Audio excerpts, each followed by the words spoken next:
Hello everyone, how are you? कैसा है मेरे बच्चे पार्टी? आई होप आप अपना ख्याल रख रहे होंगे और बड़ी मेहनत के साथ पढ़ाई कर रहे होंगे। तो बच्चों, आज हम बात करेंगे lecture second of circular motion. इससे पहले वाले लेक्चर में हम लोगों ने बड़ा बेसिक सा एनालिसिस पढ़ा था सर्कुलर मोशन के कुछ पैरामीटर्स को समझने की कोशिश की थी, और उनमें से सबसे इंपॉर्टेंट पैरामीटर्स थे वो angular position, angular velocity. Angular velocity में भी हम लोगों ने देखा था ओमेगा एवरेज रिप्रेजेंटेशन था और ओमेगा इंस्टेंटेनियस। फिर हम लोगों ने बहुत ही इंपॉर्टेंट रिलेशन निकाला था लीनियर पैरामीटर और एंगुलर पैरामीटर के बीच, omega this is equals to v by r. और हमने बोला था कि बच्चों ये इसके मैग्नीट्यूड का रिलेशन है, वेक्टर फॉर्म में नहीं लिखेंगे। रीजन समझाया था कि वेलोसिटी की डायरेक्शन सर्कल के टेंजेंट थी और ओमेगा की direction normal to the plane. तो ये दोनों वेक्टोरियली करेक्ट नहीं है। हाँ, मैग्नीट्यूड वाइज ये परफेक्ट है। फिर हम लोगों ने बोला था कि जो एंगुलर पोजीशन थी और एंगुलर वेलोसिटी थी, these all are axial vectors. Vector का मैग्नीट्यूड तो हमें समझ में आ गया था, लेकिन हाउ टू कैलकुलेट डायरेक्शन? तो डायरेक्शन के लिए हमें क्या यूज किया था बच्चों? Right hand thumb rule. Right hand की फिंगर्स को कर्ल कीजिए in the sense of rotation. जिस भी सेंस ऑफ रोटेशन में पार्टिकल मूव कर रहा है, आइदर इन क्लॉकवाइज और in anti clockwise, thumb will gives you the direction. ठीक है ना? अगर वो क्लॉकवाइज डायरेक्शन में घूम रहा है तो थंब अंदर आ जाएगा, यानी invert the plane, inside the plane represented by cross. और अगर एंटी क्लॉकवाइज डायरेक्शन में घूमेगा तो आउटसाइड द प्लेन, यानी डॉट से रिप्रेजेंट करने वाले थे। अब हम बात करते हैं, इनका सबसे बेस्ट एग्जांपल भी आप लोगों ने देखा होगा। तो बच्चों, आपने कभी बोतल, कोल्ड ड्रिंक वाली बोतल को ओपन किया है? बंद भी किया होगा, है ना? नहीं तो स्क्रू ड्राइवर पेच को टाइट भी किया होगा, लूज भी किया होगा, है ना? अब उसकी डायरेक्शन देखना कैसे निकलते हैं हम लोग। ओपन बोतल ले लो, कैप को देखो, कैप को ओपन करते हो तो कैसे रोटेट करते हो? सोचो एक बारी, इन उंगलियों को घुमाओ, ऐसे करते ना हम। ये कौन सी सेंस ऑफ रोटेशन है? Anti clockwise. तो curl the finger in anti clockwise direction. तो कैप किधर जानी चाहिए? ऊपर, तो वो खुल जाता है। अब बंद करने के लिए क्या करते हैं? क्लॉकवाइज डायरेक्शन, यानी कर्ल द फिंगर, थंब किधर है? अंदर की डायरेक्शन में, तो कैप अंदर की तरफ टाइट होता चला जाता है। And same case with the screw. आपने देखा होगा स्क्रू ड्राइवर लेके हम ऐसे ऐसे टाइट कर देते और ऐसे ऐसे लेके हम उसको लूज कर लेते हैं ना। तो बेसिकली वैसे ही हम लोगों को यहाँ पे थीटा और ओमेगा की डायरेक्शन कैलकुलेट करनी होती है by using right hand thumb rule. अब बच्चों, हम बात करेंगे कि जो ये सर्कुलर मोशन में हम लोगों ने थीटा और ओमेगा पढ़ा है, तो जैसे ही हम सर्कुलर मोशन की बात करते हैं ना, तो दिमाग हमारा दौड़ता है कि थीटा, ओमेगा, अल्फा, ये सब चीज़ों के बारे में बात करते हैं। और बच्चों को सबसे बेसिक चीज़ स्ट्राइक क्या करती है? अच्छा, पार्टिकल गोल गोल घूम रहा होगा। ना ना ना ना ना, इट इज़ नॉट नेसेसरी कि सर्कुलर के पैरामीटर केवल और केवल हम सर्कुलर मोशन में ही एसोसिएट कराएंगे ना, बिल्कुल भी नहीं। वो किसी भी पाथ पर एसोसिएट कर सकते हैं, डिपेंडिंग अपॉन कि हम ऑब्जर्व कहाँ से कर रहे हैं। वेरी इंपॉर्टेंट पार्ट, ध्यान से सुनना बच्चों। क्या बोला? कि जो सर्कुलर के पैरामीटर्स है थीटा, ओमेगा, अल्फा, ये केवल और केवल सर्कुलर पाथ के साथ एसोसिएट नहीं है, वो किसी भी पाथ के साथ एसोसिएट कर सकते हो, डिपेंडिंग अपॉन कहाँ से आप ऑब्जर्व कर रहे हो। नॉर्मली हम सर्कुलर मोशन को जब एनालाइज करते हैं तो हमारा ऑब्जर्वर हम सेंटर पे मानते हैं बच्चों। प्लीज पे अटेंशन, सेंटर पर ऑब्जर्वर मानते हैं। तो हम लोग देखते हैं कि पार्टिकल इस ऑब्जर्वर के रेस्पेक्ट में गोल गोल गोल गोल घूम रहा है। अब एक छोटा सा एग्जांपल देता हूं। सोचो, मैं ये रहा ए पार्टिकल, एक मेरा फ्रेंड है, ठीक है, हम दोनों में हाय हाय हुई, एक मेरे सामने खड़ा हुआ है, हाय बाय सब कुछ, वो जाने लगा बिल्कुल स्ट्रेट, यानी ये वाला particle is moving with velocity v और इन अ स्ट्रेट पाथ। ठीक है ना? मेरे सामने खड़ा हुआ और वो जा रहा है सीधा सीधा जा रहा है बिल्कुल। चलो जी, ठीक है। तो मेरे रेस्पेक्ट में ये कैसा मोशन हुआ? सर, ये तो रेक्टिलिनियर मोशन हुआ, स्ट्रेट पाथ हुआ, ये तो सीधे रास्ते में जा रहा है पार्टिकल, है ना? यानी मेरे रेस्पेक्ट में ये वाला बंदा सीधे रास्ते पे जा रहा है। अब एक फ्रेंड हमारा यहां पर खड़ा हुआ है, let's say C, and this is B. ध्यान से सुना बच्चों, ए के रेस्पेक्ट में बी का कैसा पाथ है? Straight path. अब जब दोनों यहां पे खड़े थे तो बी ने सी ने ए को देखा, ठीक है ना। मान लो आप ये खड़े हो तो मैं आपको ऐसे देखूंगा, ठीक है, ऐसे देखूंगा। अब क्या हुआ, मैं चलने लगूं या आप चलने लगो, तो पहले ये खड़ा था, अब मैं चलने लग रहा हूं, धीरे धीरे धीरे धीरे धीरे धीरे धीरे धीरे यू विल रियलाइज कि ये आपको अपनी गर्दन घुमानी पड़ेगी, है ना। बिल्कुल परपेंडिकुलर डिस्टेंस पे जो भी बंदा होगा उसको देखने के लिए आपको अपनी गर्दन टिल्ट करनी पड़ेगी। देखो ध्यान से, इसको देखने के लिए बिल्कुल सामने जा रहा है वो, बिल्कुल सीधे, तो मुझे अपनी गर्दन बिल्कुल सीधे रखनी, और वो सीधे जाता हुआ दिखाई दे रहा है बी। लेकिन जो बंदा परपेंडिकुलर डिस्टेंस पे खड़ा है, यानी इधर खड़ा हुआ है, इनिशियली वो मैं उसको ऐसे देखूंगा, लेकिन जब वो चल रहा होगा तो वो किसी पॉइंट पर यहां होगा तो ये एंगल यहां पर पहुंच जाएगा तो एंगल अलग हो जाएगा, यहां पर पहुंच जाएगा तो एंगल अलग हो जाएगा। ध्यान से समझना बच्चों, इसीलिए मैं कह रहा हूं बी का मोशन विद रेस्पेक्ट टू ए कैसा है, स्ट्रेट पाथ। लेकिन जैसे ही बी का मोशन हम सी के रेस्पेक्ट में देख रहे हैं तो देखो ये एंगल चेंज होता जा रहा है, यानी थीटा इन्वॉल्व हो गया। और थीटा क्या है, एंगुलर पोजीशन। बात समझ में आई। तो हम बात ये करेंगे कि angular parameters are not only confined for circular path, but वो किसी भी पाथ के साथ एसोसिएट हो जाते हैं डिपेंडिंग अपॉन द ऑब्जर्वर, कि आप उसको कहां से ऑब्जर्व कर रहे हो। जैसे कि ये एग्जांपल, बंदा एक स्ट्रेट पाथ पे जा रहा था लेकिन ऑब्जर्वर उसके परपेंडिकुलर खड़ा था, तो हम लोगों ने देखा इसके रेस्पेक्ट में ये थीटा का वेरिएशन आ गया, और थीटा का वेरिएशन आ गया मेरे बच्चों, तो D theta by D T भी क्या हो जाएगा, ओमेगा, यानी ओमेगा भी एसोसिएट हो गया। यहीं से एक IIT JEE के असर्शन इन रीजनिंग में क्वेश्चन पूछा गया था, बहुत ही बेसिक सा क्वेश्चन था, वो समझना। उन्होंने क्या बोला गया कि एक ट्रेन मूव कर रही थी, ध्यान से सुनना बच्चों, यहां पर कोई भी एक ऑब्जर्वर बैठा हुआ था, और ऑब्जर्वर ने क्या देखा, train is moving with some velocity v, और ऑब्जर्वर ने क्या देखा कि यहां पर बिल्कुल इसके सामने यानी 90 डिग्री पर ये ऐसे जा रहा है, और इसके 90 डिग्री पर ये, इन्होंने देखा कि यहां पर दो पेड़ है ना, there are 2 trees, tree number 1 और ट्री नंबर बी। एक थोड़ा पास है, एक थोड़ा दूर है। ये डिस्टेंस मैं y मान लेता हूं और ये डिस्टेंस मैं y डैश मान लेता हूं, और y dash is greater than y। आराम से सुना बिल्कुल। अब ट्रेन चल रही है, लेकिन हम ऑब्जर्वर कौन है ट्रेन में, तो ऑब्जर्वर तो अपने आप को राजा मानता है ना, वो थोड़ी ना चलेगा। तो उसके रेस्पेक्ट में कौन चलता है, देखा है ना कभी, कार में बैठे हैं, बस में बैठे हैं, गाड़ी में बैठे हैं, किसी में भी बैठे हो, तो हमें थोड़ी ना कुछ चीज़ें चलती है, हमें तो ये लगता है पेड़ भी पीछे जा रहे हैं, सब पीछे जा रहे हैं, क्योंकि हम रेस्ट पर हैं। हम अपने आप को कभी भी मूव नहीं करते, हम तो राजा है, सब हमारे पास चल के आएंगे, सब हमसे दूर जा रहे होते। तो इस बंदे के लिए कौन दूर जा रहा होगा, ट्री।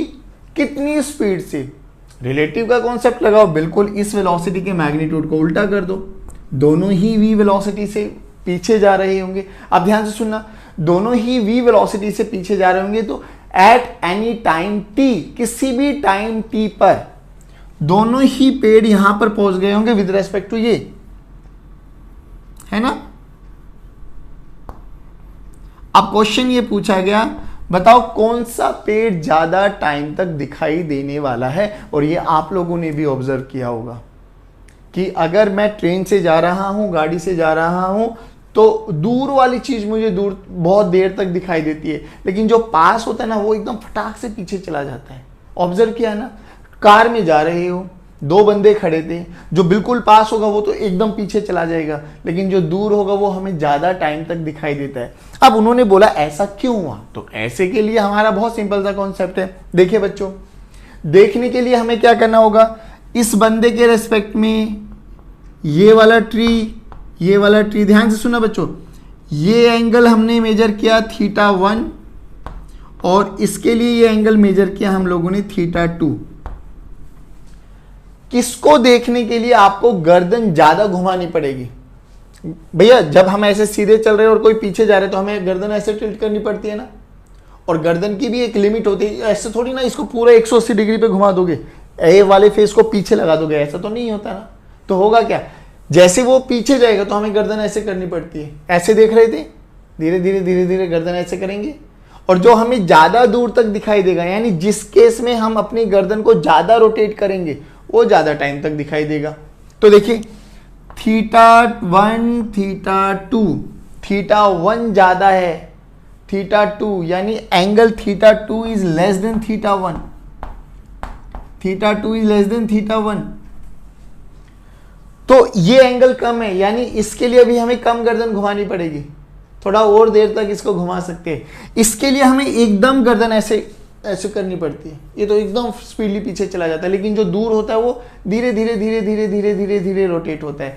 तो दूर वाला ट्री हमें लंबे समय तक दिखाई देगा, कोई भी दूर वाला object, it's not about tree, कोई भी दूर वाला ऑब्जेक्ट होगा। अगर आप एक मूविंग व्हीकल में जा रहे होंगे तो वो दूर वाला ऑब्जेक्ट आपको लास्ट तक काफी टाइम तक दिखाई देता है एज कंपेरिजन टू जो बिल्कुल आपके नियर बाय होगा।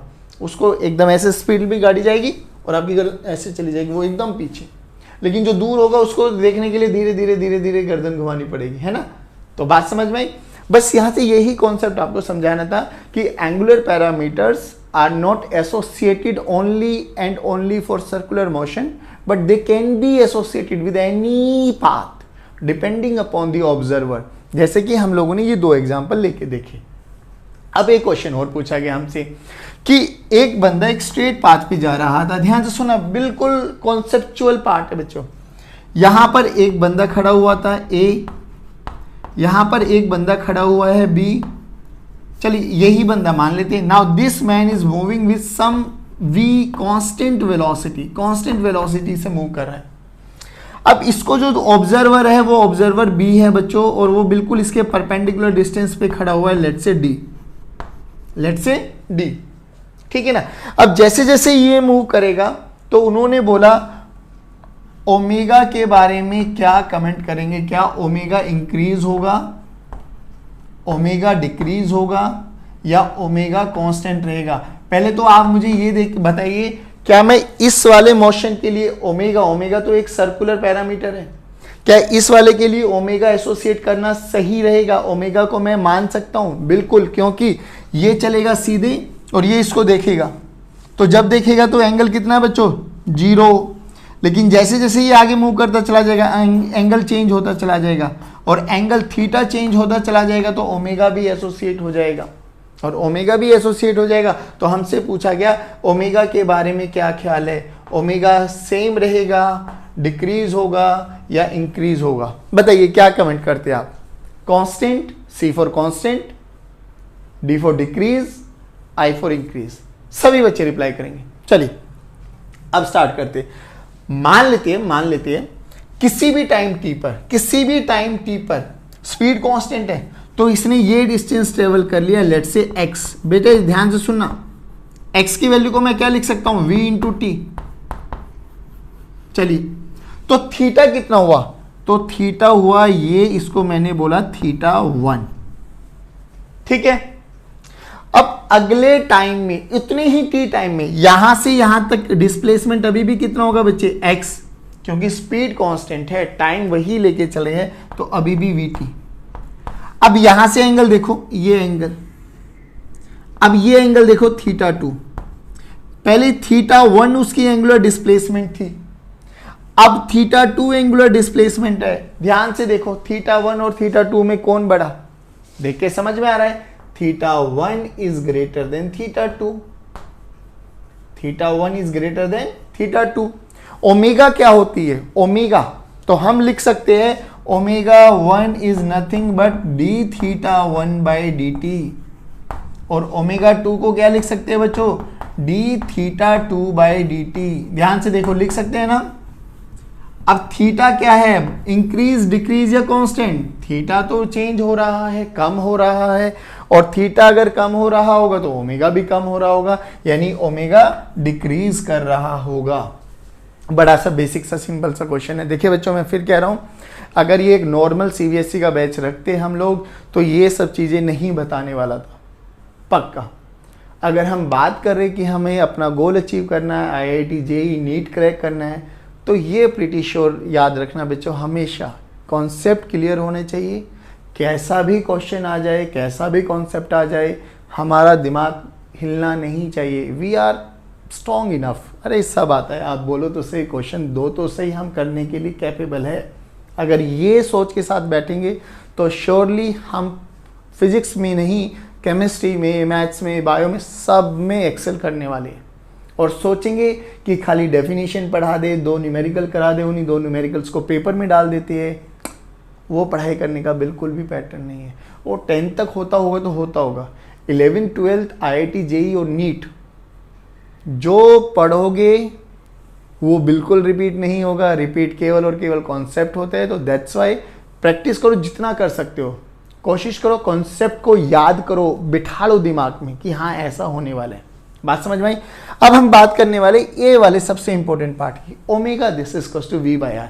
तो हम लोगों ने अभी क्या देखा कि किसी भी पाथ के लिए हम सर्कुलर पैरामीटर्स डिफाइन कर सकते हैं, लेकिन सर्कुलर मोशन के लिए हम ऑब्जर्वर कहाँ मानते हैं? सेंटर पे। अब ध्यान से सुनना बच्चों, सेंटर पर ऑब्जर्वर मानते हैं।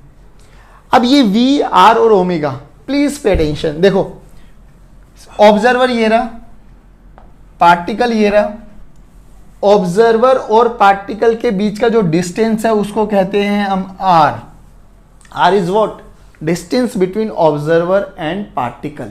याद रखना, इस ऑब्जर्वर एंड पार्टिकल के परपेंडिकुलर जो वेलोसिटी होती है, परपेंडिकुलर वेलोसिटी, वो होता है ये V। तो ओमेगा को मैं लिख सकता हूं, ध्यान से सुनना बच्चों, V परपेंडिकुलर बाय R। ऐसा क्यों कर रहे हो सर? क्योंकि अब हम लोग इससे रिलेटेड बहुत अच्छे न्यूमेरिकल्स पढ़ने वाले हैं। उसमें हम प्रोजेक्टाइल के साथ भी ओमेगा निकालेंगे, मोशन अंडर ग्रेविटी के साथ भी ओमेगा निकालेंगे, कंस्ट्रेंट के साथ भी हम ओमेगा निकालने वाले हैं। लेकिन ध्यान क्या रखना कि जो ये omega this is equals to V perpendicular by R। R is what? Observer और पार्टिकल के बीच का डिस्टेंस है, और उस डिस्टेंस के परपेंडिकुलर वेलोसिटी का कंपोनेंट लेना है। दोनों को डिवाइड कर देंगे तो ओमेगा आ जाएगा। बात समझ में आई? चलिए अब हम बात करते हैं कुछ numerical, interesting numerical problems on omega this is equals to V perpendicular by R। चलिए बच्चों, अब हम थोड़ा और डिटेल एनालिसिस करते हैं ओमेगा से रिलेटेड, और बहुत अच्छे अच्छे इंपॉर्टेंट न्यूमेरिकल सॉल्व करने वाले। देखिए बड़ा बेसिक सा फंडा है। वही एक हमारे पास हॉरिजॉन्टल सरफेस है, यहाँ पर एक पार्टिकल खड़ा हुआ है A, इसके परपेंडिकुलर दूसरा पार्टिकल खड़ा हुआ है, एंड दिस वाला particle is moving with some velocity V। ठीक है ना? अब B के रेस्पेक्ट में A कैसा करेगा? सर एंगुलर पैरामीटर्स इन्वॉल्व हो जाएंगे। चलो अब हम मान लेते हैं कि A किसी भी टाइम पर यहां पर चला गया और इसकी वेलोसिटी है V। ठीक है ना? हमसे बोला गया find omega of A with respect to B। Find omega of A with respect to B, और होगा ओमेगा क्योंकि यहां के लिए एंगुलर पोजीशन रोल में आ जाएगी। अब हमें करना क्या बच्चों? ध्यान से सुनना, this is observer, this is particle. तो फॉर्मूला हमें पता है, component of V perpendicular to R divided by distance between observer and particle. तो देखिए इस पॉइंट पर ऑब्जर्वर और पार्टिकल के बीच का तो डिस्टेंस रहा ये, ठीक है ना? ये तो कहलाया गया हमारा R। बच्चों सीक्वेंस याद रखना, हर एक न्यूमेरिकल में यही लगाना है, न्यूमेरिकल हो जाएंगे, बहुत प्यार से होंगे। अब हमें क्या करना है?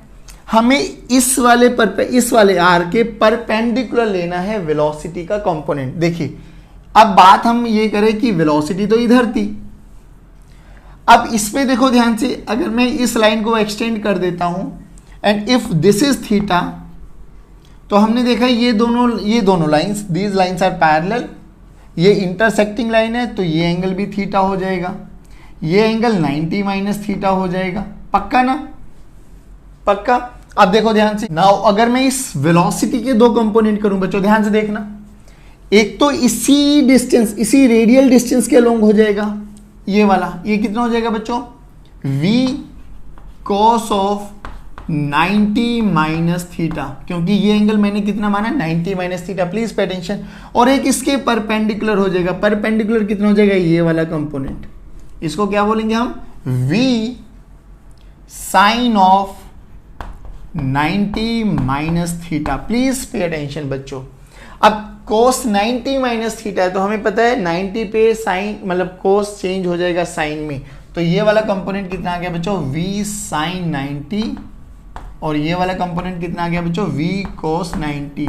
मैं फिर बोलूंगा हमें cos और sin से कोई मतलब नहीं है, हमें तो मतलब किससे होना चाहिए। अब ध्यान से सुनना, जो ये रेडियल लाइन थी, ये रेडियल लाइन, ये वाली रेडियल लाइन, यहां ऑब्जर्वर था और ये पार्टिकल था।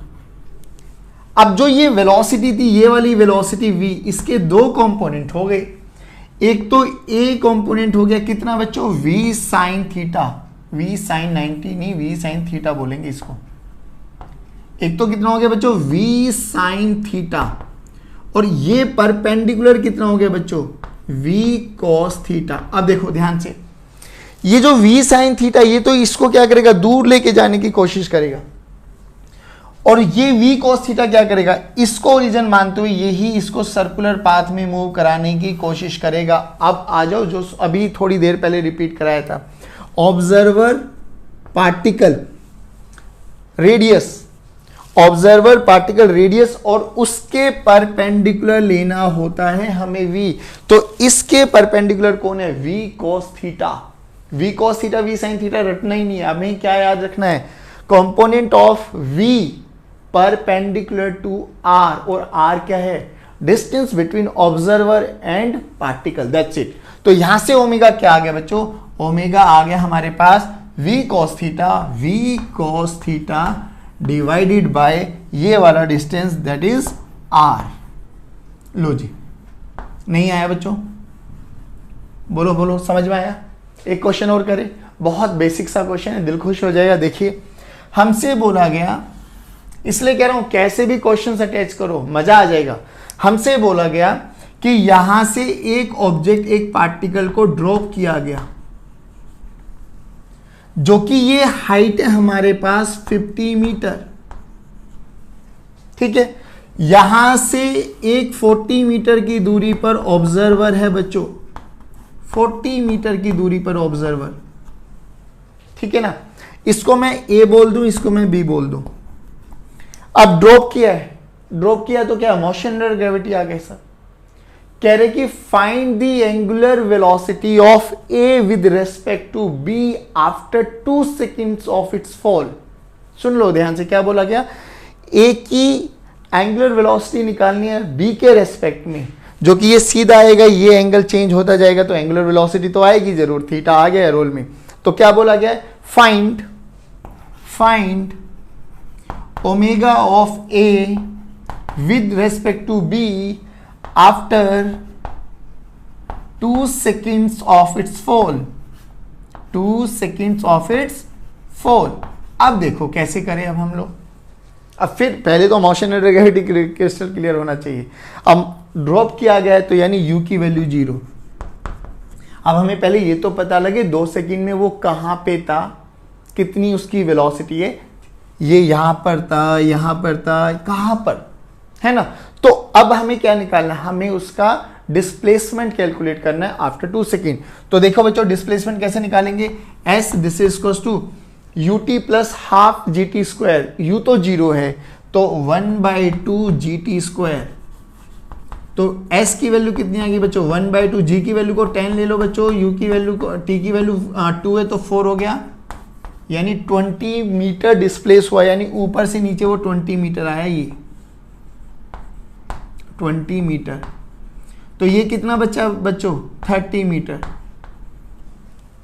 अब जब नीचे आ रहा था तो वेलोसिटी भी इंक्रीज होगी, तो वेलोसिटी की डायरेक्शन ये है, कितनी वेलोसिटी है सर, तो हम क्यों ना निकाले v equals to u plus gt से करके। तो वेलोसिटी निकाल लेते हैं आफ्टर 2 सेकेंड, तो v this is equals to u plus gt। तो u तो 0 है बेटा, g कितना है 10, t कितना है 2, तो v की वैल्यू भी समझ में आ गई 20 मीटर पर सेकेंड। लो जी, अब ध्यान से सुनना बच्चों, फिर कह रहा हूं चीजें समझ में आएंगी तो अच्छा लगेगा, प्लीज पे अटेंशन। क्या बोला गया, क्वेश्चन को दोबारा देखो। अब वो यहां पर आ गया है, ये आपके पास जो डिस्प्लेसमेंट है 30 मीटर बचा और ये आपके पास 40 मीटर बचा।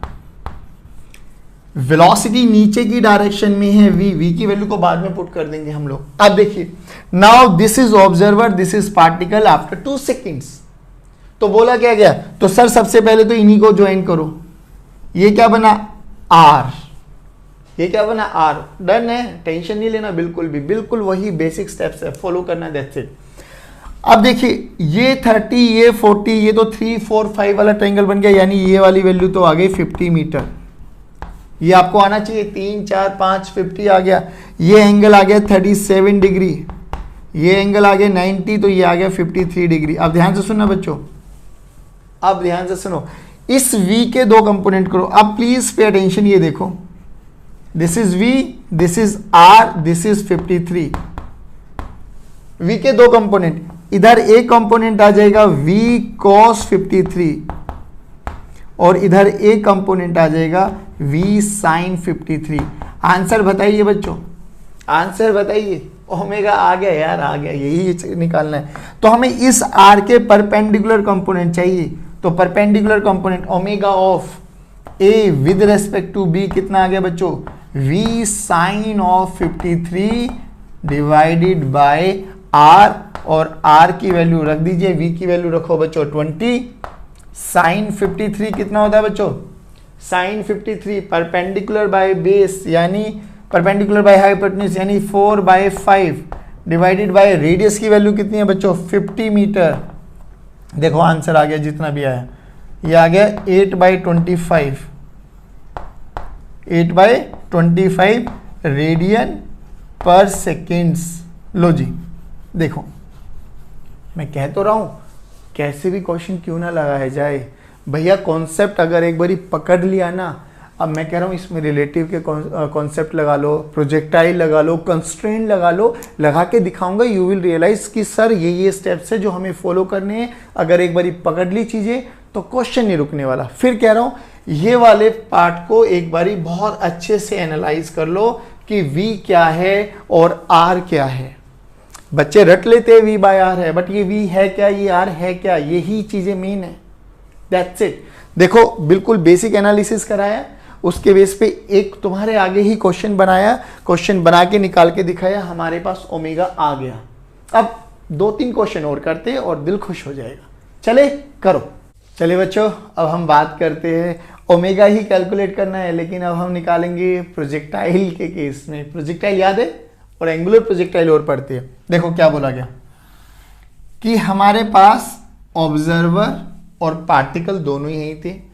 फिर ऑब्जर्वर ने पार्टिकल को थ्रो किया tan√2 at an angle of 45 degree, ठीक है। तो वो ऐसा प्रोजेक्टाइल करते हुए गया होगा बच्चों, फिर नीचे आ गया होगा। हमसे बोला गया कि जब वो अपनी हाईएस्ट पॉइंट पर पहुंचा है, मैक्सिमम हाइट अटेन करी है, उस टाइम पर क्या इसकी एंगुलर वेलोसिटी रहेगी विद रिस्पेक्ट टू ऑब्जर्वर। ध्यान से सुनना। तो पार्टिकल अब यहां पे आ गया, पार्टिकल यहां पर आ गया, तो ये पूछा गया कि इसके रेस्पेक्ट में जब ये इस पॉइंट पर पहुंच गया है, इसके रेस्पेक्ट में इसका ओमेगा कैलकुलेट कीजिए।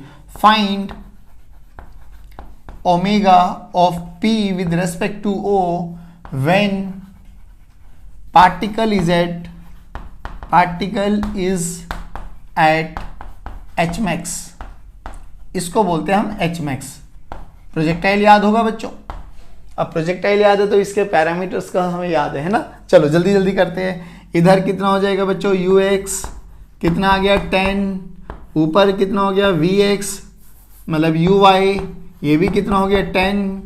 यहाँ पर Vy की वैल्यू 0 हो जाएगी बच्चों, और uy हमारे पास Vx हमारे पास रहेगा 10, क्योंकि हॉरिजॉन्टल वेलोसिटी चेंज नहीं होती।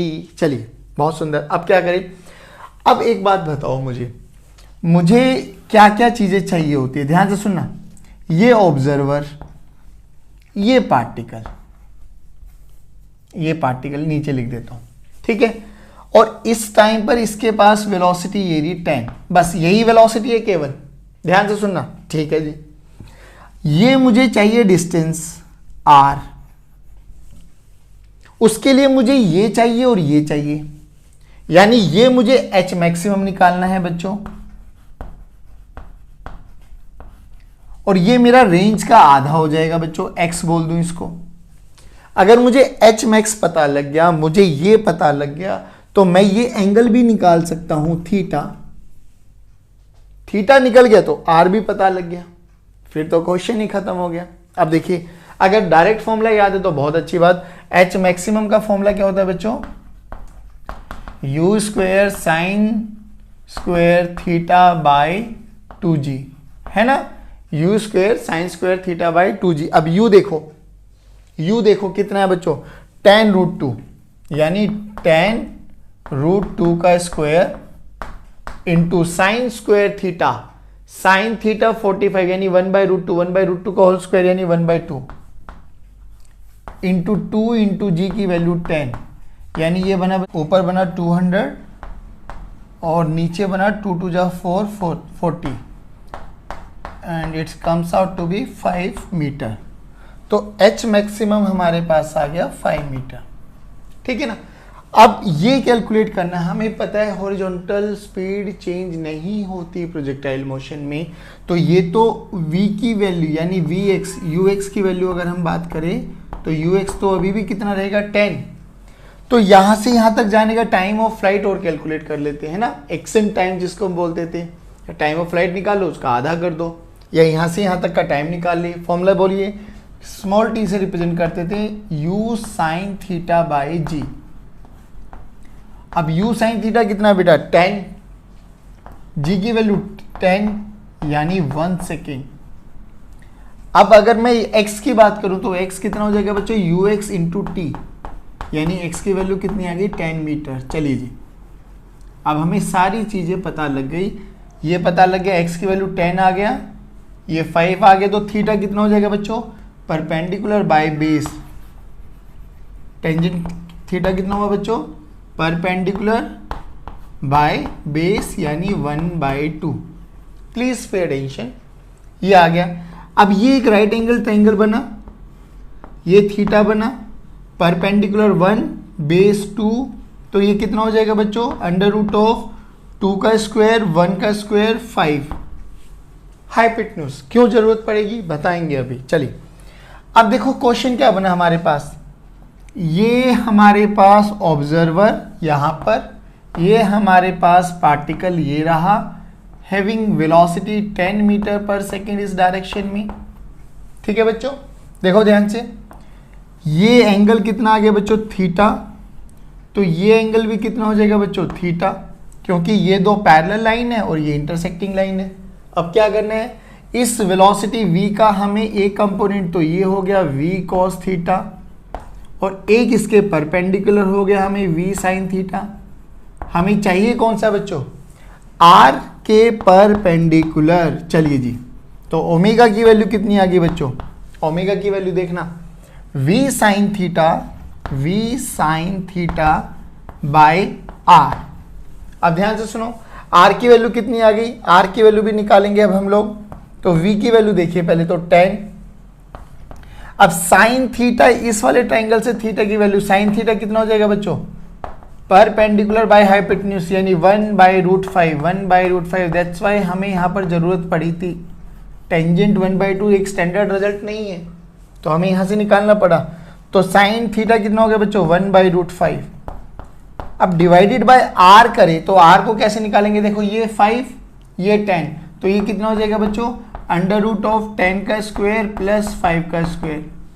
10 का स्क्वायर 100 प्लस 5 का स्क्वायर 25, यानी ये हुआ √125। इसको मैं लिख सकता हूँ 5 × 5 × 5, यानी 5√5। तो r की वैल्यू कितनी आ गई बच्चों? 5√5। चलो पुट कर दो यहाँ पर 5√5, ठीक है ना? 5 2 जा 10, तो ये कितना आ गया बच्चों? 2/5। यही बना ना, 2/5। हाँ परफेक्ट। चलो ये आंसर आ गया हमारे पास, 2/5 रेडियन पर सेकेंड। देखो बोलो, आया समझ में? मैं ये कह रहा हूं कि ओमेगा ही तो कैलकुलेट करना है, और उससे पहले हम लोगों ने स्टार्टिंग में बोला था कि सर्कुलर पैरामीटर्स को हम किसी भी पाथ के साथ एसोसिएट कर सकते हैं डिपेंडिंग अपॉन दी ऑब्जर्वर कहाँ पर है। That's it. तो हम लोगों को सारी चीज़ें समझ में आ गई। अब हमसे बोला गया कि प्रोजेक्टाइल मोशन में भी क्या मैं ओमेगा कैलकुलेट कर सकता हूँ? हाँ कर सकते हैं, कर भी दिया हम लोगों ने, 2/5 रेडियन पर सेकेंड। बोलिए किसी भी पॉइंट पे निकाल लीजिए, आपको प्रोजेक्टाइल बहुत अच्छे से आना चाहिए। अब हम बात करते हैं कि रिलेटिव वेलोसिटी, रिलेटिव मोशन के अगर क्वेश्चन आ जाते हैं सर, क्या उसमें भी हम ओमेगा कैलकुलेट कर सकते हैं? बिल्कुल, चलिए देखते हैं। चलिए स्टूडेंट्स, अब हम बात करेंगे ओमेगा को रिलेटिव मोशन के साथ लिंक करने के लिए। क्वेश्चन वही है, बड़ा सुंदर सा, बहुत क्वेश्चंस किए हैं रिलेटिव मोशन इन 2D में। अब कैसे करेंगे इनको? करने का तरीका वही है बच्चों। अभी तक क्या किया था हम लोगों ने? ऑब्जर्वर रेस्ट पे था, पार्टिकल मूव कर रहा था, तो इन क्वेश्चंस में भी हम ऑब्जर्वर को रेस्ट पर बना सकते हैं। क्या करना है? उस पर उछल के बैठ जाओ। उस पे बैठ गए तो वो तो राजा बाबू, वो तो नहीं चलने वाला, उसकी वेलोसिटी का नेगेटिव इम्पैक्ट पार्टिकल पे लगा दो, दैट्स इट। तो देखिए क्या हुआ, ऑब्जर्वर भी चल रहा है तो नीचे कितना चलेगा बच्चों? 5 cos 37, और इधर कितना चलेगा बच्चों? 5 sin 37। चलिए ये चलेगा 10 cos 53 से इधर, और ऊपर चलेगा 10 sin 53 से। चलिए वैल्यू रखते हैं। cos 37 कितना होता है बच्चों? बेस बाय हाइपोटेन्यूज यानी 4/5। ये कितना हो जाएगा बच्चों? 3 है ना, पक्का 3 4 5। हाँ चलिए ये देखिए ये कितना हुआ? 10 cos 53। cos 53 कितना हो गया बच्चों? 3/5 यानी 6। तो ये कितना हो जाएगा बच्चों? ये हो जाएगा 8। ठीक है, चलिए अब क्या करना है? तो ध्यान से देखो, ये तो 10 मीटर पार्टिकल ऑब्जर्वर इधर जा रहा है 3 मीटर पर सेकंड से, नीचे जा रहा है 4 मीटर पर सेकंड से, ऊपर जा रहा है पार्टिकल 8 मीटर पर सेकंड से, और इधर जा रहा है 6 मीटर पर सेकंड से। जो कि हम लोगों ने इसको ऑब्जर्वर बनाना है, पार्टिकल की omega O particle with respect to observer, तो ऑब्जर्वर रेस्ट पर ऑब्जर्वर की वेलोसिटी का नेगेटिव इंपैक्ट लगाओ। देखो ध्यान से, 3 इधर है बच्चों, इधर चला जाएगा तो ये 3 एसोसिएट हो गया, तो ये कितना बन गया? 9 मीटर पर सेकेंड। 4 नीचे है, ऊपर चला जाएगा तो इसके साथ 4 और एसोसिएट कर दो, तो ये कितना बन गया बच्चों? 4 मीटर पर सेकेंड। ध्यान से देखना बच्चों, 12 मीटर पर सेकेंड। अब जो कि ये ऑब्जर्वर है, यहां से 10 मीटर दूरी पर पार्टिकल है, इसकी दो velocity, one is 12 and second one is 9। आप बताइए, ओमेगा निकालना है तो ओमेगा सर्कुलर मोशन में कौन करेगा हेल्प? परपेंडिकुलर, आर परपेंडिकुलर यानी 12/10। That's it, easy answer. अरे आ गया भाई, रेडियन पर सेकेंड। बोलो आया नहीं आया समझ में? पक्का? देखो एक बारी, मैं इसलिए कह रहा हूं कि कैसे भी क्वेश्चंस क्यों ना लिंक अप किया जाए भैया। अगर हमारा काइनेमेटिक्स, हमारा फ्रिक्शन, हमारा सब चीज़ें बहुत स्ट्रॉन्ग है ना, तो फिजिक्स में तो कहीं दिक्कत नहीं आएगी, दैट इज़ फॉर श्योर। बस आपकी प्रैक्टिस, कॉन्सेप्ट लर्न करने की पावर कितनी है वो इम्पोर्टेंट होनी चाहिए। बस बोलो, अब हम इसी ओमेगा को टाई अप, लिंक अप करते हैं कंस्ट्रेंट के साथ, सारी वैरायटी हो जाएगी हमारे पास। ठीक है ना? चलिए अब हम बात करेंगे कंस्ट्रेंट। चलिए बच्चों, अब हम बात करते हैं नेक्स्ट क्वेश्चन, और क्वेश्चन बड़ा ही बहुत ही मज़ेदार क्वेश्चन है। कंस्ट्रेंट का कॉन्सेप्ट यूज़ होने वाला है, और ऐसा क्वेश्चन हम लोगों ने कंस्ट्रेंट मोशन में किया भी था, और वहाँ से हम लोगों ने एक बड़ा बेसिक सा फंडा याद किया था कि इस रॉड के अलोंग जो भी वेलोसिटी रहेगी ना, वो सेम होनी चाहिए अगर इसको टूटना नहीं है। अगर इसकी कम इसकी ज़्यादा आ गई तो भी टूटने के चांसेस है, इसकी ज़्यादा इसकी कम हो गई तो भी टूटने के चांसेस है। टूटेगी कब? नहीं, फिक्स लेंथ की रहने वाली है। तो जब इनके कंपोनेंट, इस वाली VB का कंपोनेंट जो भी आएगा और इस VA का कंपोनेंट जो रोड के अलोंग रहेगा वो सेम रहना चाहिए, तब जाके इसकी लेंथ फिक्स रहने वाली है। दैट्स इट, बस ये कॉन्सेप्ट यूज करना। अब देखिए क्या हुआ। अब टेक्निकली अगर हम देखें तो ये कुछ ऐसे रखी हुई है, ये नीचे जाएगा तो ये वाला पॉइंट B आगे आएगा, नीचे आएगा, ये आगे जाएगा, ये नीचे आएगा। अब हमें ये नहीं पता, और हमसे बोला गया है इसी की ओमेगा कैलकुलेट करना है इसके रेस्पेक्ट में, B with respect to A। चलो अब क्या करें सर? देखिए ये 53 है तो ये 37 बना बच्चों, और कंस्ट्रेंट का कॉन्सेप्ट यूज करके हमें क्या यूज करना है कि VB का कंपोनेंट रॉड के अलोंग और VA का कंपोनेंट रोड के अलोंग सेम होना चाहिए। अगर इसकी लेंथ को फिक्स रहना है, इसको टूटने नहीं देना, ब्रेक नहीं होने देना, दैट्स इट। तो बताइए अब VB का कौन सा कंपोनेंट आया इसके अलोंग? VB cos ऑफ 37 और परपेंडिकुलर कितना है बच्चों? VB sin of 37। चलिए अब देखो ये 10 है बच्चों, ये नीचे आएगा तो ये 53, तो ये भी 53, तो इस रॉड के अलोंग कितना आएगा? 10 cos 53 और इसके परपेंडिकुलर कितना चला जाएगा? 10 sin 53। चलिए देखो अब अगर मैं रोड का FBD बनाऊं, ध्यान से देखना, तो इसके अलोंग रोड के अलोंग देखो इधर आ रही है VB cos 37 और नीचे जा रहा है 10 cos 53 से। तो रोड के अलोंग दोनों वेलोसिटी सेम होनी चाहिए, तो मैं लिख सकता हूं VB cos of 37 must be equals to 10 cos of 53। चलिए वैल्यू रख दीजिए। VB cos 37 कितना होता है बच्चों? 4/5। 10 cos 53 कितना हो जाएगा बच्चों? 3/5। 5 विल कैंसिल आउट, तो VB की वैल्यू देखो कितनी आ गई बच्चों? 30/4 यानी 15/2 मीटर पर सेकेंड। चलिए अभी कहानी खत्म नहीं हुई, हमें तो ओमेगा कैलकुलेट करना है, VB थोड़ी ना, VB तो कंस्ट्रेंट का काम था, वो तो हम निकाल चुके थे अपना NLM में। अब आइए अब ध्यान से देखो, ये हमारा ऑब्जर्वर बना, ये हमारा पार्टिकल बना, OP लिख देते हैं ना, उससे इजी हो जाएगा। अब इसके अलोंग ये वाली एक वेलोसिटी इधर है, how much? VB sin 37 VB, और sin 37 कितना होता है बच्चों? sin 37 3/5 यानी 3/5। ठीक है, लेकिन इसकी एक वेलोसिटी इधर भी है बच्चों, हाउ मच? 10 sin 53। 10 sin 53 और sin 53 कितना होता है? sin 53 हो जाएगा 4/5 यानी 10 × 4/5 यानी 8 मीटर पर सेकेंड। बच्चों देखो ध्यान से, अब A के रेस्पेक्ट में हमें पार्टिकल की निकालनी है, O के रेस्पेक्ट में, तो पार्टिकल को रेस्ट पे मान लो, पार्टिकल इस डायरेक्शन में मूव कर रहा है तो इसकी वेलोसिटी को नेगेटिव करके इस पे लगाओ। 8 है तो ये 8 आ गया। अब ध्यान से सुनना, ये आपका ऑब्जर्वर, ये आपका पार्टिकल, इन दोनों के बीच का जो डिस्टेंस गिवन था वो 10 मीटर गिवन है, हमें क्वेश्चन में गिवन है। ठीक है ना, तो ये तो बना R और ये बना परपेंडिकुलर वेलोसिटी। कितनी बनी? VB कितनी आई थी बच्चों? 15/2। तो ओमेगा कितना आ गया? 15/2 × 3/5, ये तो ये वाला फैक्टर आ गया, प्लस 8 डिवाइडेड बाई 10। सोल्व कर लेंगे, ओमेगा आ गया। चलिए सोल्व भी कर देते हैं। 5 3 जा 15, तो 9/2 प्लस 8 डिवाइडेड बाई 10, यानी ये कितना आ गया बच्चों?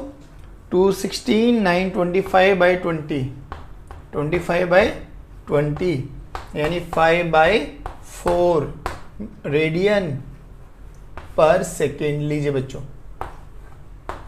देखो, तो बच्चों हम लोगों ने ओमेगा से related, omega this is equals to V/R, इससे रिलेटेड हर एक वैरायटी को टच कर लिया है। कैसा भी कॉन्सेप्ट क्यों ना आ जाए बच्चों, हम लोगों के तो कॉन्सेप्ट क्लियर होने चाहिए कि V क्या है और R क्या है।